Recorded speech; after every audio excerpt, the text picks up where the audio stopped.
नमस्कार, मैं जीवन वर्मा। जैसा कि हमने पिछली क्लास में यहाँ पर देखा था कि जो हमारी शून्य कोटि की अभिक्रिया क्या होती है और उसके लिए दर व्यंजक क्या होता है। उसी के बाद में हमने देखा था जो प्रथम कोटि की अभिक्रिया होती है उसके लिए दर व्यंजक क्या होता है और प्रथम कोटि की अभिक्रिया क्या होती है। इसी के बाद में आता है कि समय के साथ उनकी सांद्रता में क्या होता है, परिवर्तन होता है। इसी के बाद यहाँ पर दिया है अर्ध आयुकाल। इन अभिक्रिया का जो अर्ध आयुकाल क्या होता है, यानी जो अभिक्रिया होती है उसका अर्ध आयुकाल किस प्रकार से ज्ञात किया जाता है, या कोई अभिक्रिया जो टाइमिंग रहेगा उसमें उसको क्या कर दिया जाएगा, आधा कर दिया जाएगा। यानी कोई रिएक्शन है और वो रिएक्शन यदि टी समय यानी जो समय है उसका अगर आधा कर दिया जाए तो वो जो अभिक्रिया रहेगी वो आधी ही पूर्ण होगी, यानी उसकी सांद्रता में आधा ही परिवर्तन होगा। पूर्ण रूप से उसकी जो सांद्रता है उसमें कोई परिवर्तन नहीं होगा। तो यहाँ पर जो अभिक्रिया की दर होती है वो क्रियाकारक की जो प्रारंभिक सांद्रता होती है उसके समानुपाती होती है। अब यहाँ पर दिया है कि जो टाइमिंग रहेगा वो यदि आधा कर दिया जाए तो उसकी जो प्रारंभिक सांद्रता है उसकी वो भी क्या हो जाएगी, आधी हो जाएगी। यानी कोई अभिक्रिया इसमें अर्धपूर्ण मानी जाती है। तो हम देखेंगे यहाँ पर अर्ध आयुकाल क्या होता है। तो यहाँ पर डेफिनेशन लिखी हुई है, देखेंगे। अभिक्रिया का अर्ध आयुकाल यानी half life periods of reaction है वहाँ समय जिसमें क्रियाकारक की सांद्रता, यानी कोई क्रियाकारक है उसकी सांद्रता प्रारंभिक सांद्रता की आधी रह जाती है। यानी उसकी जो प्रारंभिक सांद्रता है वो यदि समय को आधा कर दिया जाए तो वो सांद्रता उसकी क्या हो जाती है, आधी। यानी वहाँ समय जिसमें कोई अभिक्रिया अर्धपूर्ण होती है उसे अभिक्रिया का अर्ध आयुकाल कहते हैं। और इससे किससे शो किया जाता है, तो इसे प्रदर्शित किया जाता है। टी मतलब होता है टाइमिंग, और यदि मैं इसको आधा करता हूँ तो इस प्रकार से इसको शो किया जाता है, यानी प्रदर्शित किया जाता है। टी यहाँ पर होगा T1/2, यानी समय को क्या कर दिया जाएगा, आधा कर दिया जाएगा। तो कोई भी यदि रिएक्शन होती है उसकी सांद्रता में अगर परिवर्तन होता है तो वो कितना होगा, आधा ही परिवर्तन होगा। तो यहाँ पर हम देखेंगे शून्य कोटि की जो अभिक्रिया होगी उसका जो अर्ध आयुकाल उसकी जो प्रारंभिक सांद्रता होती है उस पर डिपेंड करती है या नहीं करती है। तो इसको देखेंगे और फिर हम देखेंगे प्रथम कोटि के लिए अर्ध आयुकाल। तो पहले किसके लिए देखेंगे, तो पहले तो मैं बता दूं कि यहाँ पर मान लीजिएगा ए जो है वो यहाँ पर जो कोई अभिकारक है या क्रियाकारक है और उसकी ये क्या है, प्रारंभिक सांद्रता कब है, जब t इक्वल टू क्या हो, 0 हो। तो यहाँ पर इसकी सांद्रता में कोई परिवर्तन नहीं होगा, ये दिया था। अब t समय के बाद क्या हो जाता है, ये किस में कन्वर्ट हो जाता है, x में कन्वर्ट हो जाता है। तो यहाँ पर यदि मैं समय को क्या कर दूँ, 1/2 कर देंगे तो इसकी जो प्रारंभिक सांद्रता होगी वो हो जाएगी 1/2a, यानी इसके इक्वल टू में क्या हो जाएगा आपका 1/2a हो जाएगा।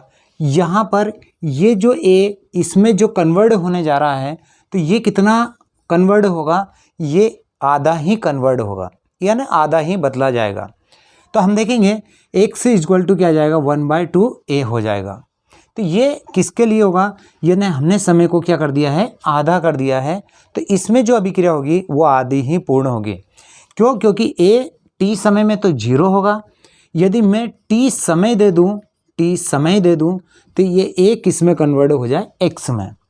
किंतु यदि मैं समय को ही आधा कर दूं तो ये भी कितना हो जाएगा, आधा ही इसमें कन्वर्ट होगा। तो x इक्वल टू क्या हो जाएगा, 1/2a हो जाएगा। ये होगा हमारा अर्ध आयुकाल, यानी जिसमें अभिक्रिया क्या होती है, आधी ही पूर्ण होती है, ये बताया गया है इसमें।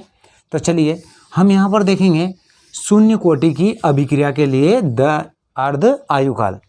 तो हम यहाँ पर देखेंगे शून्य, यहाँ पर पहले तो माना अभिक्रिया है, हमारे पास में एक अभिक्रिया है और वो जो ए है और वो क्या बना रहा है, यहाँ पर प्रोडक्ट बना रहा है, यानी उत्पाद बना रहा है। तो इस अभिक्रिया की जो दर होगी वो किसके समानुपाती होगी, ए के समानुपाती होती है। आगे हमने इसको और हल करेंगे तो क्या हो जाएगा, यहाँ के और ए की सांद्रता के समानुपाती होती है अभिक्रिया की दर। ये जो A इक्वल टू है, ये जो A की सांद्रता है, ये वो जो अभिकारक है उसकी कौन सी है, प्रारंभिक सांद्रता है। यदि मैं यहाँ पर 0 करता हूँ, यहाँ 0 करता हूँ, तो इसका मतलब ये हो जाएगा कि ये शून्य कोटि की अभिक्रिया है। शून्य कोटि की अभिक्रिया के लिए ये किसका काम करेगा, तो ये प्रारंभिक सांद्रता का काम करेगा। तो ये जो प्रारंभिक सांद्रता है, ये T यदि समय को आधा कर दिया जाए तो ये भी कितना हो जाएगा, यहाँ पर आधा हो जाएगा। तो चलिए हम इसको देखें कि किस प्रकार से लिखेंगे। तो ये हो गई हमारी शून्य कोटि की अभिक्रिया।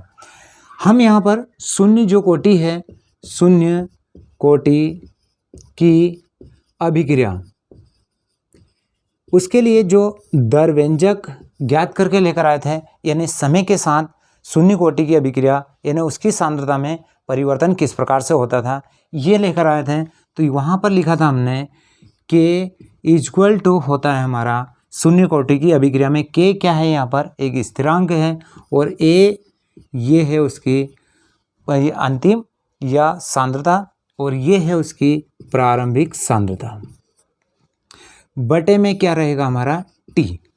इस प्रकार से हमने इसको लिखा था। ये क्या है, हमारी शून्य कोटि की अभिक्रिया। यदि मैं इसी में यदि T इक्वल टू क्या कर दूं, यानी समय को क्या कर दूंगा, आधा कर दूंगा, तो T 1/2 हो, तो A जो है प्रारंभिक सांद्रता वो क्या हो जाएगी, A 0 हो जाएगी। बात आ रही समझ में, क्या हो जाएगी, A की जो A इक्वल टू क्या हो जाएगा, A 0 हो जाएगा, लेकिन ये कितना हो जाएगा, यहाँ पर 1/2 हो जाएगा। इस प्रकार से, क्योंकि ये शून्य कोटि के लिए प्रारंभिक सांद्रता है, और ये जो प्रारंभिक सांद्रता है ये क्या हो जाएगी, आधी हो जाएगी, जब समय क्या हो जाएगा, हमारा आधा हो जाएगा। तो हमने इसी मान को इसमें रख देंगे, तो यहाँ पर क्या हो जाएगा, और T के स्थान पर हम क्या रख देंगे, T 1/2 को रखेंगे। तो क्या करूँगा, पहले इसको T को उधर लेकर जाता हूँ, तो T A की घात 0 माइनस A बटे कर दूंगा मैं यहाँ पर K क्या है, स्थिरांक है। इसी को मैं आगे हल करेंगे तो T के स्थान पर क्या लिख दूंगा, T 1/ क्या कर दूंगा 2। इसी के बाद यहाँ पर लिखेंगे A की घात 0, या मैं यहाँ पर लिख दूंगा 0। इसको यहाँ पर कर दें तो कोई यहाँ पर प्रॉब्लम नहीं होगी, 0 होगी, माइनस A के स्थान पर किसको रखूँगा, 1/2 A की घात 0, और यहाँ पर मैं जो रखूँगा वो रख दूँगा K को। इस प्रकार से इसको आगे जाकर सॉल्व करेंगे तो ये किस प्रकार से हो जाएगा, मैं इतने को सॉल्व करके बता रहा हूँ आपको। यहाँ पर यदि A की घात 0 माइनस 1/2 A की घात 0 हो, तो इसके बटे में यहाँ पर हम क्या मान लेंगे 1, और यहाँ पर क्या करेंगे एलसीएम लेंगे। तो एलसीएम किस प्रकार से लिया जाएगा, अब इसका इसमें क्या देंगे, भाग देंगे तो 2 आएगा, और 2 का ऊपर गुणा करेंगे तो क्या आ जाएगा 2 A की घात 0 माइनस ये इससे कैंसिल हो जाएगा, तो यहाँ पर क्या हो जाएगा A की घात 0, क्योंकि 2 का 2 में भाग देंगे तो एक बार जाएगा, और 1 का गुणा 1 में करेंगे तो 1 ही होगा, यानी ये राशि हम यहाँ पर कंप्लीट ही करेंगे तो T 1/2 हो जाएगा हमारा, और ये इसको मैं यहाँ पर रखूँगा तो ये हो जाएगा 2A की घात 0 माइनस A की घात 0 बाय यहाँ पर क्या मिल जाएगा, हमें K मिल जाएगा, और यहाँ पर क्यों क्या मिला है हमें 2K हो जाएगा। अब यहाँ पर और इसको आगे करेंगे तो ये क्या हो जाएगा, मैं इसको इधर लिख देता हूँ, T 1/2 इक्वल टू क्या हो जाएगा 2A की घात 0 माइनस A की सांद्रता 0 है, ये यहाँ पर 1 है, यहाँ पर 2 है, तो इसमें से ये चला जाएगा तो क्या बचेगा, यहाँ पर 1 बचेगा, तो यहाँ पर लिख दूंगा A0 बटे में लिख दूंगा 2K।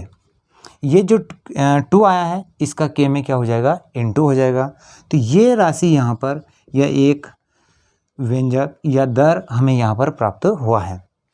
अब ये जो प्राप्त हुआ है ये है जो समय है ये क्या है, आधा है, और ये क्या है उसकी शून्य कोटि के लिए प्रारंभिक सांद्रता, और नीचे क्या है तो ये है उसका दर स्थिरांक। यानी शून्य कोटि की अभिक्रिया में उसका जो अर्ध आयुकाल होता है वो उसकी प्रारंभिक सांद्रता के समानुपाती तथा उसके दर स्थिरांक के व्युत क्रमानुपाती होता है। यानी इसका अर्थ ये निकला है कि जो शून्य कोटि की अभिक्रिया में जो अर्ध आयुकाल होता है वो उसकी सांद्रता पर निर्भर करता है, किंतु जो प्रथम कोटि की अभिक्रिया रहेगी वो उसकी प्रारंभिक सांद्रता पर डिपेंड या निर्भर नहीं करेगी। तो अर्ध आयुकाल जो शून्य कोटि की अभिक्रिया का जो सांद्रता होती है उस सांद्रता पर क्या करेगी, निर्भर करेगी। तो ये यहाँ पर मैं यदि इसको बोलना चाहूँ तो इस प्रकार भी लिख सकता हूँ कि किसी अभिक्रिया का अर्ध आयुकाल उसकी प्रारंभिक सांद्रता के समानुपाती होता है तथा उसके जो दर स्थिरांक होता है के उसके व्युत क्रमानुपाती होता है। यानी यहाँ पर पूछा भी जाता है कि शून्य कोटि की अभिक्रिया के लिए दर व्यंजक ज्ञात कीजिएगा या शून्य कोटि के लिए उसका अर्ध आयुकाल ज्ञात कीजिएगा। तो इस प्रकार से ये शून्य कोटि की अभिक्रिया के लिए रहेगा। इसी के बाद में जो अगला प्रश्न पूछा जाता है एग्जाम में वो इस प्रकार से होता है कि जो प्रथम कोटि की अभिक्रिया होती है वो जो उसका अर्ध आयुकाल उसकी सांद्रता पर या प्रारंभिक सांद्रता पर निर्भर नहीं करता है। तो उसको यहाँ पर हम सिद्ध करेंगे, या प्रथम कोटि के अभिक्रिया के लिए अर्ध आयुकाल क्या होता है उसको ज्ञात करेंगे। तो इसको आप नोट कर लीजिएगा।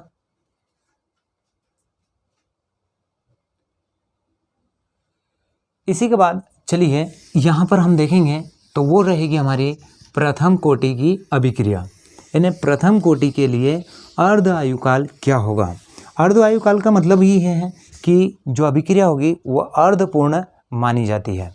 तो यहाँ पर देखेंगे जो हमारे पास में है ए, और ये बना रहा है कोई प्रोडक्ट बना रहा है या उत्पाद, ये हो गया। यदि मैं इसकी अभिक्रिया की दर लिखना चाहूँ तो ये किसके होती है, ए के समानुपाती होती है। ठीक है। इसी के बाद यदि मैं यहाँ पर इस प्रकार से लिखूँ टी समय के बाद, या फिर मैं इसी को और आगे लिख दूंगा, टी समय पर t इक्वल टू 0 हो तो प्रारंभिक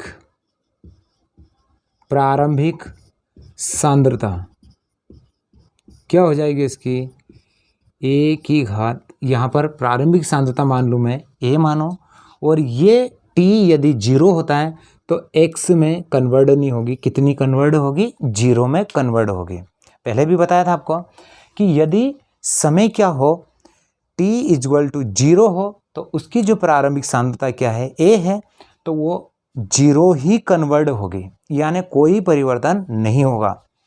t समय के बाद, यानी t समय के बाद किस में कन्वर्ट हो जाएगा, ये x में कन्वर्ट हो जाएगा। तो इसकी जो प्रारंभिक सांद्रता a है ये यहाँ पर कितनी बचेगी, तो a माइनस x बचेगी। ठीक है। अब यदि मैं इस समय को क्या कर दूं, t 1/2 समय पर, यानी समय को मैंने आधा कर दिया, तो ये जो a है ये इसमें कितना कन्वर्ट होगा, आधा ही कन्वर्ट होगा, यानी आधा बदलेगा 1/2 a। तो x इक्वल टू क्या आ जाएगा हमारा, 1/2 a हो जाएगा। अब हम देखें कि जो प्रथम कोटि की अभिक्रिया है यानी ये आधा ही बदला जाएगा t समय, यदि समय को भी आधा कर दिया जाए, यदि पूरा समय रहेगा तो ये x में कन्वर्ट हो जाएगा। यहाँ पर जो बचेगी मात्रा वो कौन सी रहेगी, प्रारंभिक, वो रहेगी a माइनस एक्स। तो x का मान यहाँ पर कितना प्राप्त हो जाएगा, यदि समय को आधा कर दिया जाए तो उसका मान हो जाएगा 1/2 a, यानी आधा ही बदला जाएगा। चलें यहाँ पर देखेंगे तो यहाँ पर अभी ऐसा पूछा जाता है कि जो प्रथम कोटि की जो अभिक्रिया होती है उसकी जो प्रारंभिक सांद्रता होती है वो उसके अर्ध आयुकाल पे डिपेंड या निर्भर नहीं करती है। तो इसको देखें यहाँ पर प्रथम कोटि के लिए दर व्यंजक, तो उसके लिए जो दर व्यंजक आया था वो क्या था हमारा, k इक्वल टू 2.303 लॉग, यहाँ पर था 10 ए माइनस ए बटे ए माइनस एक्स, और यहाँ पर क्या था हमारा टी। इस प्रकार से हमने इस व्यंजक को कंप्लीट ही करके लेकर आए थे। हम क्या करेंगे यहाँ पर, अब यहाँ पर टी और यहाँ पर एक रहेगा हमारा एक्स के मान को रख देंगे। तो यहाँ पर अर्ध आयुकाल के लिए, अर्ध आयुकाल के लिए टी बराबर क्या रखूँगा, तो टी 1/2 कर दूंगा। तो x इक्वल टू क्या हो जाएगा मेरा 1/2a हो जाएगा। यानी जहाँ पर x की वैल्यू आएगी वहाँ पर क्या रखूँगा मैं 1/2a, यानी a की जो प्रारंभिक सांद्रता है वो आधी ही कन्वर्ट होगी। अब हम इसमें मान रखेंगे, ये जो t रहेगा इसको उधर कर देंगे, तो ये हो जाएगा t 2.303 log 10 a बटे a माइनस एक्स, और यहाँ पर मैं कर दूंगा k। t के स्थान पर रखेंगे तो t के स्थान पर रखेंगे t 1/2 2.303 into k by k हो जाएगा log 10 a बटे यहाँ पर क्या रखूँगा a माइनस 1/2a। अब इसको पहले हम यहाँ पर क्या करेंगे, हल करेंगे। तो ये इस प्रकार से हो जाएगा। इतने वाले भाग को मैं यहाँ पर हल करके बता देता हूँ आपको। ये हो जाएगा हमारा a/1 माइनस 1, यहाँ पर आ जाएगा a/2। यहाँ पर 1 मानेंगे तो यहाँ बीच में क्या है माइनस है। अब यहाँ पर क्या लूँगा मैं, एलसीएम लूँगा। तो यहाँ पर क्या कर देंगे, इसका इसमें भाग देंगे तो 2 आएगा, तो यहाँ पर हो जाएगा 2a और यहाँ पर हो जाएगा a। तो इसका जो मान होगा वो क्या आ जाएगा, 2a में से a गया तो यहाँ बचेगा a/2। इसको ऐसे भी लिख सकते हैं 0.5a भी लिखा जा सकता है। यानी यहाँ पर जो वैल्यू आएगी वो क्या आ जाएगी हमारी a/2 आ जाएगी। तो क्या हो जाएगा t 1/2 2.303 log यहाँ हो जाएगा 10 और a बटे क्या हो जाएगा, तो ये हो जाएगा हमारा a/2।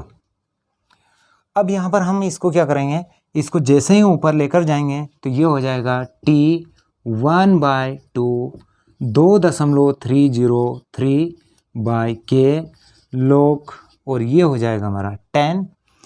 ये जैसे ही ऊपर जाएगा तो ये क्या हो जाएगा, यहाँ पर ये ऊपर जाएगा तो ये हो जाएगा हमारा a/a इंटू 2। ये इससे ये कैंसिल हो जाएगा तो log 10 2 बचेगा यहाँ पर। तो मैं इसी को आगे कर रहा हूँ। तो ये हो जाएगा हमारा t 1/2 इक्वल टू 2.303 और यहाँ पर क्या हो जाएगा हमारा log 10 2। चूँकि यहाँ देखेंगे हम, यहाँ पर लिखेंगे चूँकि log, यहाँ लिखेंगे चूँकि log जो 10 है उसका मान होता है 0.3010, ये मान प्राप्त होगा। चलिए अब मैं इसे यहाँ पर कर देता हूँ ताकि आपको लिखने में कोई परेशानी ना हो। तो यहाँ पर करेंगे तो किस प्रकार से हो जाएगा t, तो यहाँ लिख दूंगा t 1/2 इक्वल टू क्या हो जाएगा, तो 2.303 इंटू log जो 10 2 का मान है वो कितना है 0.3010 बाई क्या कर देंगे यहाँ पर k कर देंगे, तो इसका मान होगा 1/2 और ये इन दोनों का जब हम इंटू करेंगे तो ये मान होगा 0. यहाँ पर 693, यानी इस प्रकार से यहाँ पर मान प्राप्त होगा और यहाँ पर बचेगा हमारा k। तो इस प्रकार से क्या हो जाएगा, k क्या है यहाँ पर एक स्थिरांक है यानी एक कॉन्स्टेंट्स है। यानी किसी भी अभिक्रिया का जो अर्ध आयुकाल होता है वो उसके जो सांद्रता होती है वो उसके अर्ध आयुकाल यानी टाइमिंग पर डिपेंड नहीं करती है। तो ये था जो हमारा यानी शून्य या प्रथम कोटि के लिए जो हमारा अर्ध आयुकाल, और एक था हमारा शून्य कोटि के लिए अर्ध आयुकाल। तो दोनों को यहाँ पर कंप्लीट किया है। यानी लास्ट में यहाँ पर जो आया है हमें, ये k क्या है, एक स्थिरांक है, और जो t 1/2 है ये क्या है, यहाँ पर एक अर्ध आयुकाल है। तो ये मान प्राप्त हुआ, मतलब ये स्थिर रहता है, यानी एक कॉन्स्टेंट्स है। तो इसका मतलब ये हुआ कि जो प्रथम कोटि की जो अभिक्रिया के लिए अर्ध आयुकाल होता है वो उसकी प्रारंभिक सांद्रता के ऊपर डिपेंड नहीं करता है। तो इस प्रकार से ये था प्रथम कोटि की अभिक्रिया के लिए और शून्य कोटि की अभिक्रिया के लिए अर्ध आयुकाल। तो इसी प्रकार से जो भी अब अगली क्लास रहेगी उसमें अगले टॉपिक को यहाँ पर इस यूट्यूब चैनल के माध्यम से आपको कंप्लीट ही कराते रहेंगे। तो ये वीडियो अगर आपको पसंद आया हो तो प्लीज़ अपने जो फ्रेंड्स हैं और जो कक्षा 12th में हैं उनको आप ये वीडियो शेयर करें। इसी के साथ जय हिंद, जय भारत।